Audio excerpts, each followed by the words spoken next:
gratitude, as in heartbreaking, heart-lifting gratitude, for you've given your lives for this movement. Gratitude. When I began to learn about the history of ELM, I had this image of this work as a river. It started out as a stream and had gained so much breadth and depth and momentum through all of your work and commitment and vision. I am so grateful to get this strong current, to join this strong current, and for all the incredible work you have done and all the hurdles you have overcome so that LGBTQ leaders in the church can thrive. I cannot overstate the depth of my gratitude for this.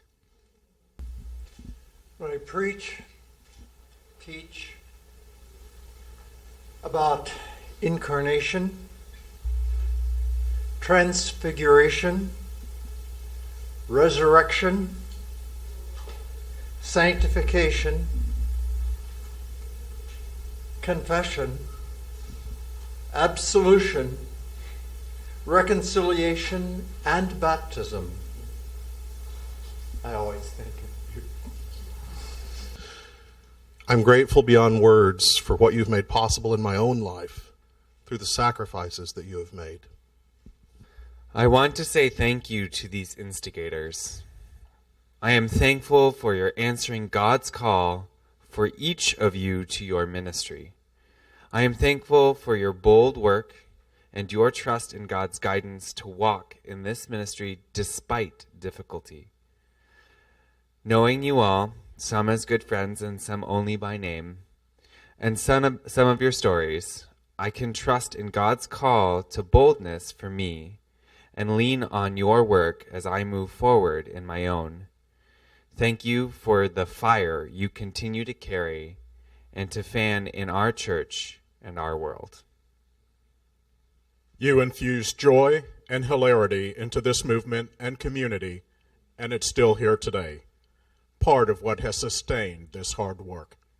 I'd like you to know that your stories are fascinating, life-giving, and have provided hope and inspiration for thousands of people, those who are here in the movement and those who have watched from afar. There's a line from a poem that goes, "When two violins are placed in a room, if a chord on one violin is struck, the other violin will sound the note."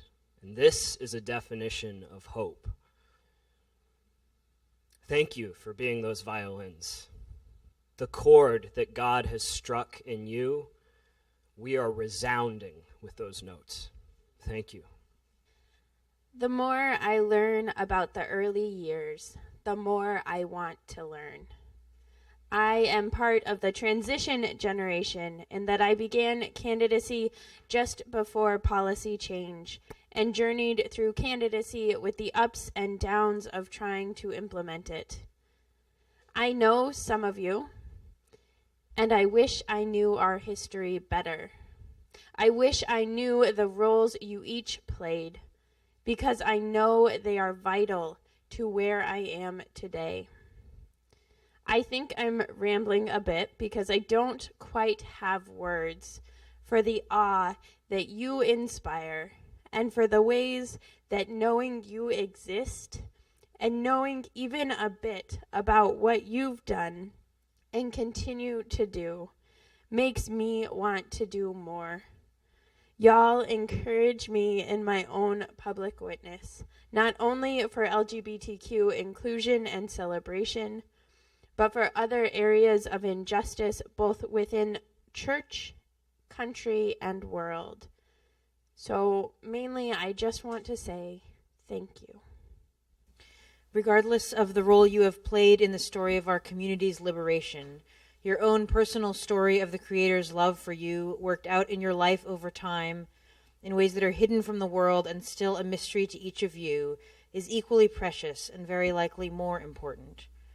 For the many ways we have knowingly or unknowingly treated you like symbols and forgotten that you are people with feelings and foibles, we are sorry. Thank you for all your work, particularly the confidential things that you are not able to share. Transgender pastors and faith leaders remain in a lonely place. Lots of education needs to be done. We face discrimination in bathrooms and in front of the law. And people are committing suicide or being murdered at frightening rates. We need your help to guide the transgender pastors as we hear the stories of hurt, suicide, and discriminations that many people don't yet feel comfortable telling cisgender pastors. We need listening support to help care for us as we hold these stories at the same time that we continue to face personal discrimination. As I invite you all to just share a word or a phrase of how you're feeling or what you want to say or this experience, a word or phrase that comes to mind. I will start and then pass to you. Connection. Better educated. Amazed. I want to say thank you for the many of you that were there for me in 2000 as I figured out how to come out to my candidacy committee, and the ways you were there in 2004 when I had to leave my church. And thank you for reminding me I wasn't alone and that I was part of this. Inspired and encouraged. Grateful. Discovery. Humble power. Awed. For someone who thought she could never serve God, thank you. When I see two young men or two young women walking down the street hand in hand, happy, I almost weep. So I'm going to break the rule and say more than just a word, because I also want to quickly tell the story of how this has become a worldwide ministry, not just in North America, but all over the world, and even in Uganda and in South Africa, and how wonderful it was last fall when Charlene Vanderveld came from South Africa, and she is sort of like now my counterpart in South Africa, being blessed by Peter Oberholz, who was ordained here in San Francisco and then started this incredible ministry in South Africa that is reaching out into the whole continent. And Peter has retired now, but another generation is carrying on that work. And then Charlene came and we met, and we could have talked all day and all night, and we had this connection, this really deep connection, even though we've never met before, and yet we kind of totally got each other. It was so great. And so I just want to say it's all over the world now. Hearing your stories makes me feel incredibly supported. I am thankful for the interconnectedness of this community. Bravery. Solidarity.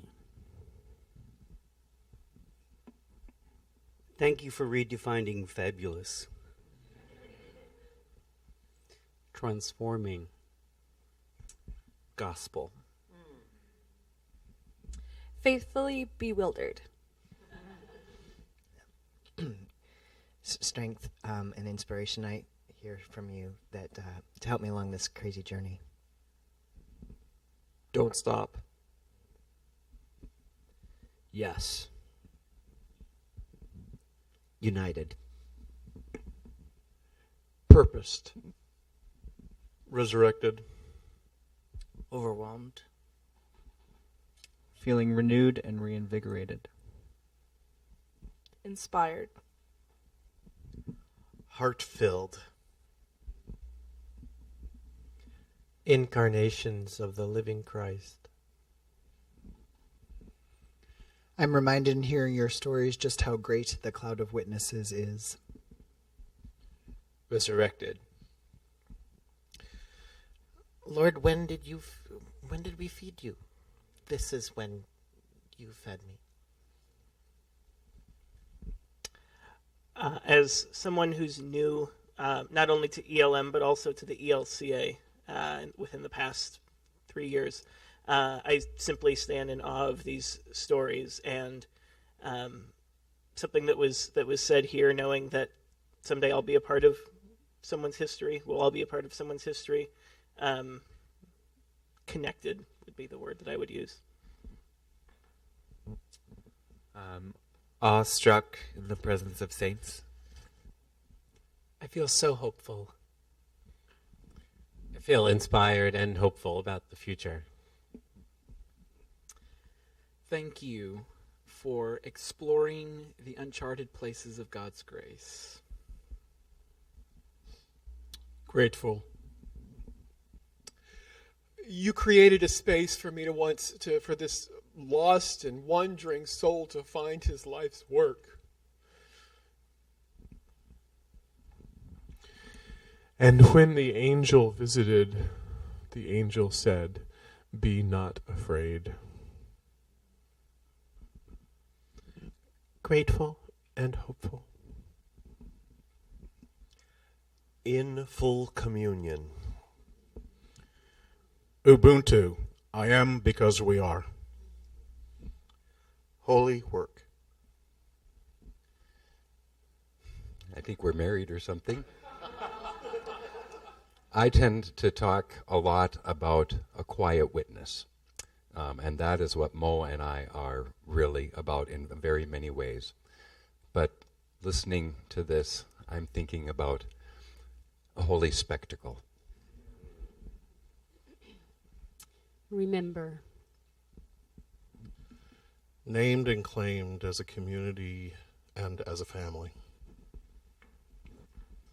Thank you for your courage. You are the kindling to my flame. Intersections of justice. A strong sense of continuity. Rooted.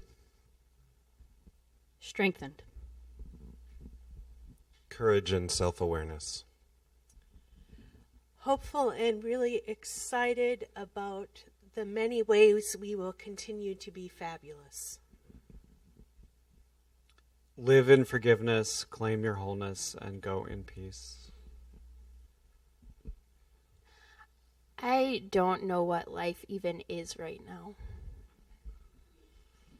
I know it's a little tricky to say things about age and generation sometimes, or can be sensitive, but I was born in the year 1983, and when I came out, I was given the message in lots of ways by my church family and my family of origin, which were the only families I had, that I wasn't allowed to own or claim or any more hold on to the parts of my story that happened in the 1980s and the 1990s, so that I lost a bunch of my life and memory. And when the years that you say are all the years of my birth and childhood, you give me those years back, because it matters that even though I didn't know you and you didn't know me, you were there. And that makes a great deal of difference to me. Thank you for making the Reformation real.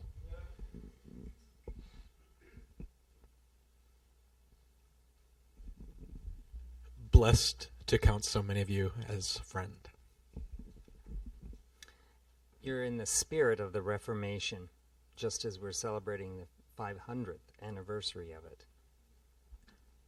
Fondly coming back to memories as far back as 1970 at PLTS, when we felt some of the movement stirring. In the presence of the sacred. The formula of agreement. Your struggle is my struggle. Your justice is my justice. Thankful. For all that has been